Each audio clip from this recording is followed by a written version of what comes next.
Salut tout le monde, bienvenue sur Crime et Châtiment. Je suis super heureuse de vous revoir aujourd'hui pour un sujet que je n'ai pas beaucoup retrouvé sur YouTube, et pourtant, quand on creuse un petit peu derrière le passé de Charles Rogers, cet homme qui a tué ses parents pour les découper et les mettre dans le congélo, et ben en fait ça ne s'arrête pas tout simplement au meurtre absolument horrible, au Icebox Murders. Ça va beaucoup plus loin. Quand on creuse un petit peu, on se rend compte qu'il peut y avoir des connexions avec l'une des théories des complots les plus dingues et folles de l'histoire. Donc écoutez, sans plus tarder, prenez une chaude couverture puisque on va se plonger dans un meurtre absolument glacial, quelque chose à boire, quelque chose à manger, et puis on est vendredi, c'est l'heure du crime. Générique. Basically, I was a normal person. That was part of my, I guess my what you call fantasy. The missing from this morning, she's 8 months pregnant. My gun was under the seat.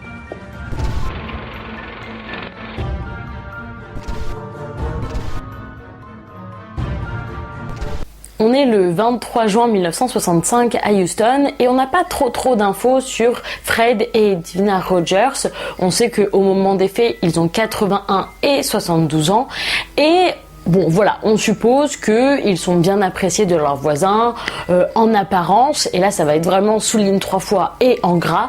En apparence, c'est plutôt un couple relativement charmant, il ne fait pas trop de vagues. Et leur neveu, Marvin Marlin, ça fait 3 jours en fait qu'il n'a pas de nouvelles de son oncle et de sa tante, et du coup il décide de se rendre directement à la maison. Mais là il se rend compte que la porte est fermée à clé, que les stores sont fermés également. Donc bon, histoire de calmer un petit peu l'inquiétude qui commence à bourgeonner en lui, il appelle la police pour bonne mesure et il se dit on va bien voir ce qui se passe. Avec 2 policiers, il décide de rentrer dans la maison. Donc il faut savoir qu'il est 21h, que les stores sont fermés, donc la maison est quasiment plongée dans le noir. Et il n'y a aucun signe de vie, ni de Fred, ni de Edwina, et encore moins de leur fils Charles Rogers, qui a 43 ans et qui habite à ce moment-là avec ses parents. Aucune nouvelle de aucun des habitants.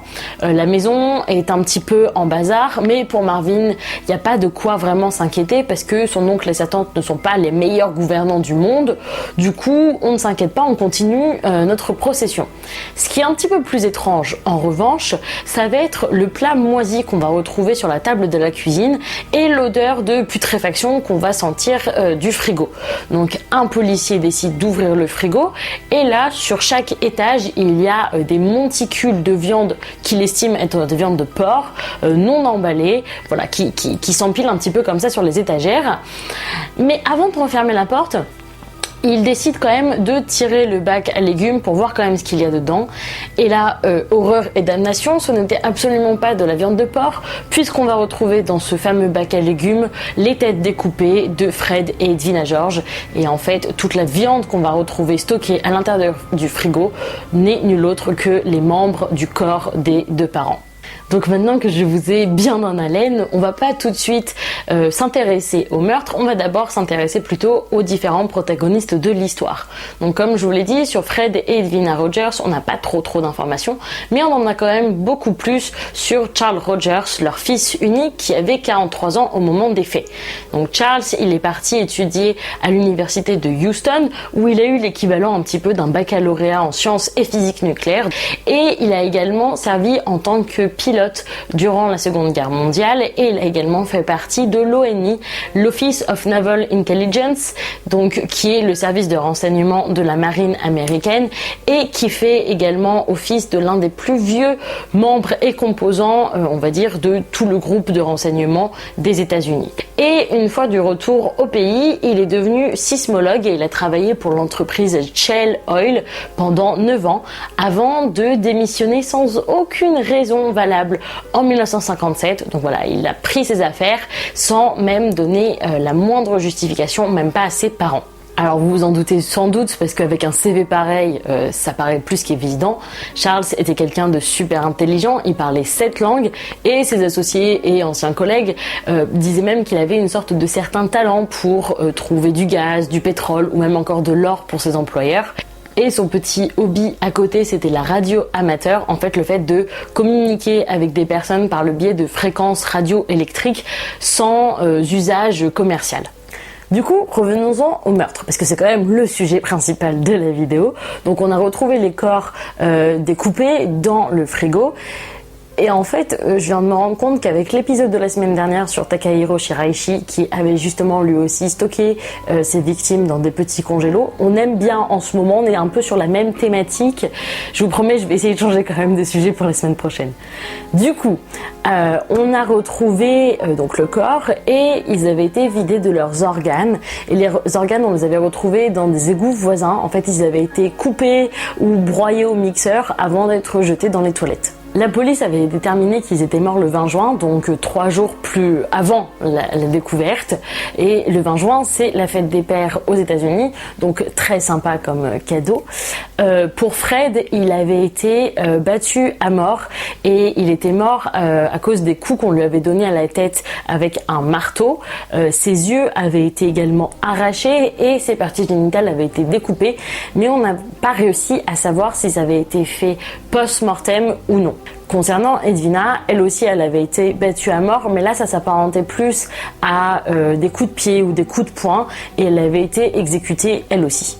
Après leur mort, le couple a été tiré jusqu'à la salle de bain du rez-de-chaussée, où ils ont été tout simplement vidés de leur sang avant d'être découpés à la scie. Donc on a découpé leurs membres, leur torse, et enfin, bien entendu, on les a décapités. Le médecin légiste d'ailleurs a dit que c'était un travail soigné et que la personne qui avait fait ça avait un minimum de connaissances anatomiques. Du coup, je suppose quand même que ça doit être une sorte de beau compliment si vous êtes meurtrier de voir votre travail reconnu d'une telle façon. Du coup, la maison, elle avait été complètement nettoyée, vidée de toute preuve, de toute marque de sang. Ça avait été fait de façon assez professionnelle quand même. L'escalier qui menait à la chambre de Charles avait été lui aussi nettoyé, mais on a quand même retrouvé quelques gouttes de sang menant du coup à sa porte. Et quand on a poussé sa porte et qu'on est rentré dans sa chambre, on a découvert une scie circulaire tachée de sang. Mais on n'a trouvé aucune trace de Charles lui-même. On a vite conclu, vous vous en doutez bien, que c'était lui le coupable, parce que le meurtre était quand même super personnel. Le fait d'arracher les yeux, de couper les parties génitales, c'est pas quelque chose de commun, on va dire. C'est-à-dire que c'est pas du tout un cambrioleur qui est rentré, qui s'est fait surprendre par le couple, par exemple. C'était même pas envisageable. Donc on sentait quand même, à travers tous ces actes, petits actes post-mortem, on va dire, que le fait en plus de démembrer quelqu'un, c'est pas une tâche très très facile. On se doute qu'il y avait une forme de frustration quand même de l'auteur vis-à-vis des victimes et du coup qu'il était plus qu'évident qu'ils se connaissaient. Et en plus, qui d'autre que Charles aurait pu fermer la porte derrière lui, fermer toute la maison, les volets, etc. C'était forcément quelqu'un qui connaissait très très bien le couple, voire même du coup qui avait des liens familiaux avec eux. Du coup, en l'absence de Charles, on a lancé un mandat de recherche et un mandat d'arrêt à son encontre et s'en est suivi une très grande chasse à l'homme. On en vient donc à la théorie majeure et c'est vrai que quand on s'intéresse un petit peu à ce crime, on se dit ok, c'est juste un mec qui a découpé ses parents dans le congélo, mais en fait ça va quand même beaucoup plus loin que ça parce que on se dit que ce meurtre pourrait être plus ou moins lié à l'assassinat de JFK. Donc, en fait, ce que je vous ai pas dit, c'est que en 1950, donc avant sa démission auprès de Shell, Charles aurait rencontré David Ferry, qui plus tard sera connu comme étant un des hommes qui sera impliqué dans l'assassinat de Kennedy. Du coup, pour la petite histoire, Kennedy ou JFK, c'est le 35e président des États-Unis et alors qu'il faisait une visite à Dallas, donc sa voiture était décapotée, c'était à faible vitesse quand même pour pouvoir saluer toute la foule et il a été assassiné à ce moment-là d'une balle dans la tête, donc un peu panique à bord et c'est vrai que ça a laissé quand même une trace très importante aux États-Unis, que ce soit du côté des admirateurs de JFK, mais également que ce soit de tous les côtés des complotistes. Donc la vie de Charles, elle a été passée un petit peu au peigne fin et toute cette théorie comme quoi il aurait un lien plus ou moins important avec la mort de JFK, ça vient en réalité d'un livre sorti en 1992, The Man on the Grassy Knoll, ou L'homme sur le monticule d'herbe, parce que ça fait référence à des photos de quelques secondes avant la mort de JFK où on voit une petite ombre quand même qui est postée et prête à tirer. Et du coup, selon les auteurs John Quaig et Philip Rogers, en fait, Charles, ce serait en réalité un agent de la CIA. Et en fait, il se ferait passer pour Lee Harvey Oswald, en fait l'homme qui est accusé d'avoir justement tué le président. Selon le livre, en fait, Charles ferait partie des 3 clochards, et les 3 clochards, c'est le nom qu'on a donné à ces 3 hommes qui avaient été photographiés par la presse entière, escortés par des policiers près de la bibliothèque justement de Dallas, et peu de temps après la mort justement de JFK. Et du coup, il y avait 3 hommes qu'on suspectait dès le départ d'être les auteurs de cette mort, de cet assassinat, et donc on suppose que Charles ferait partie d'eux. Mais du coup, vous allez me dire, oui, c'est cool tout ça, mais c'est quoi le lien entre un couple qui a été tué et découpé pour être stocké dans un frigo et un mec qui s'est fait exploser un petit peu la cervelle? Et en fait, selon ces auteurs, Charles, il aurait tué ses parents parce que Edwina, sa mère, commençait à se douter que son fils projetait de tuer le président, ou même peut-être, pourquoi pas, qu'il l'avait déjà fait, qu'il ferait partie un petit peu de ce commando suicide, on va dire, qui a réalisé cet acte assez affreux quand même et qui a un peu secoué l'Amérique. Bon, bien entendu, il faut ajouter à ça quand même quelques années de frustration et de colère froide pour pouvoir justement découper ses parents avec un tel sang-froid. Et en fait, donc on suppose qu'il a stocké ses parents, qu'il a fermé tout à clé et qu'après il est parti au Guatemala en passant par le Mexique pour un peu se faire oublier. Même si ce livre était quand même très intéressant parce que ça a lâché une petite bombe quand même à l'époque. Le fait de dire, ça alimentait du moins les théories du complot, comme quoi ce serait la CIA qui a fait tuer Kennedy. Malgré tout ça, on se rend compte qu'il est quand même assez pauvre en sources et que c'est peut-être plus de la fiction policière que de réels événements, de réelles affirmations. En 1975, donc 10 ans après les faits, un juge de Houston a officiellement déclaré Charles mort étant donné qu'il ne donnait plus de nouvelles. Et c'est vrai que sur ce point-là, le droit américain et le droit français se ressemblent quand même pas mal parce que on sort le code civil cette fois-ci. En France, si vous ne donnez plus de nouvelles, si on ne sait absolument pas où vous êtes, vous allez faire l'objet d'une déclaration d'absence. Du coup, on estime que vous êtes parti, mais si au bout de 10 ans, vous ne revenez toujours pas et qu'il n'y a pas de nouvelles de vous, du coup, on va vous présumer comme étant mort. Et ça va être le juge qui va présumer cela, qui va déclarer cela, pour ensuite pouvoir ouvrir votre succession. Peu de temps après, c'est une autre théorie qui a été élaborée, qui reprend quand même quelques éléments de la théorie du livre précédent. Cette fois, ça va être les époux Gardenier qui vont publier le livre Icebox Murders, d'où on va vraiment tirer le titre de cette affaire, parce que justement, les parents sont quand même morts dans le frigo. Alors pour eux, il y a quand même quelques éléments qui vont diverger entre leur théorie et la première théorie qui a été faite. Alors pour du coup les époux Gardenier, ce n'était pas un agent de la CIA, même s'il a eu quand même quelques relations avec des contractants de la CIA lorsqu'il était sismologue. Deuxième chose également, et là ça remet quand même pas mal de choses en perspective, Fred et Edwina Rogers n'étaient pas aussi adorables ou gentils qu'on ne le croyait.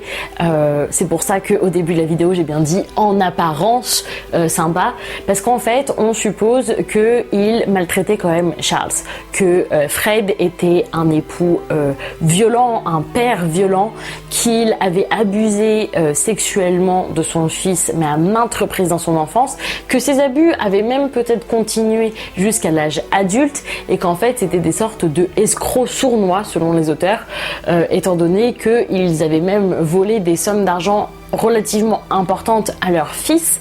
Du coup, Charles aurait planifié leur mort, mais depuis un paquet d'années. Vraiment ruminer cette sorte de frustration-là, ce qui l'a peut-être justement poussé, et on peut le comprendre du coup sous ce prisme-là, le fait que Fred s'est vu couper ses organes génitaux, le fait de crever les yeux également, ça peut être aussi le signe de toute cette rancœur qu'on pourrait avoir envers un père violent et abusif. Et une fois qu'il a quitté les États-Unis, en fait, il a un peu disparu des radars grâce à toutes les relations puissantes qu'il avait pu nouer, soit en tant que sismologue, soit avec ses connexions qui s'étaient faites via la radio. Et troisième chose, c'est vraiment un petit point, il n'est pas parti au Guatemala pour eux, mais il est parti au Honduras. Et en fait, là-bas, il est mort au début des années 90 à peu près, suite à une révolte des miniers qu'il employait dans une mine d'or. Et même même si officieusement il est mort au Honduras, même si officiellement de par son absence il est présumé mort, malgré tout cela, les autorités de Houston ont quand même continué à le rechercher très activement quand même au cours de dernières années, et cette affaire est toujours présumée non résolue en fait. C'est une cold case, encore une fois. Petit jeu de mots avec le frigo, cold case et tout. Bref, parce que voilà, Charles était le suspect numéro 1. On n'a pas vraiment on n'est pas sûr à 100% que ce soit vraiment l'auteur, et du coup pour l'instant on n'a jamais bouclé cette enquête. Et du coup, comme d'habitude, on va faire un petit point pop culture. Ça a quand même, bien entendu, inspiré du coup pas mal de théories qui ont pu émerger suite à l'assassinat de JFK, mais également quelques livres, notamment American Tabloid et The Cold 6000, qui sont 2 romans qui ont été écrits par James Ellroy. Du coup, voilà, c'est la fin de cette vidéo. Merci énormément d'avoir suivi jusqu'ici, mais ne partez pas tout de suite pendant que je vous tiens. Ce que je vais vous proposer, c'est de choisir le prochain sujet. Pas de la semaine prochaine parce que je l'ai déjà préparé, mais du coup dans 2 semaines, du coup je sors mon petit carnet avec pas mal d'idées. Du coup je vous propose entre les 2 sujets, soit un tueur en série américain quand même très très connu, Ed Kemper, mais non moins super intéressant, ou un autre tueur français tout aussi horrible on va dire, Marcel Petiot. Donc dites-moi en commentaire ce que vous en pensez. Je mettrai également ce sondage sur Instagram, donc vous pouvez également aller regarder là-bas pour avoir plus de chances de voir votre sujet. Dans tous les cas, vous inquiétez pas, je vais tous les faire. Voilà, donc n'hésitez pas à me le dire en commentaire. Dites-moi également ce que vous avez pensé de cette vidéo, sur les théories, etc. Mettez un petit pouce bleu ou abonnez-vous et activez la petite cloche, ça me ferait super plaisir. Et puis écoutez, prenez soin de vous et puis on se retrouve la semaine prochaine. Ciao!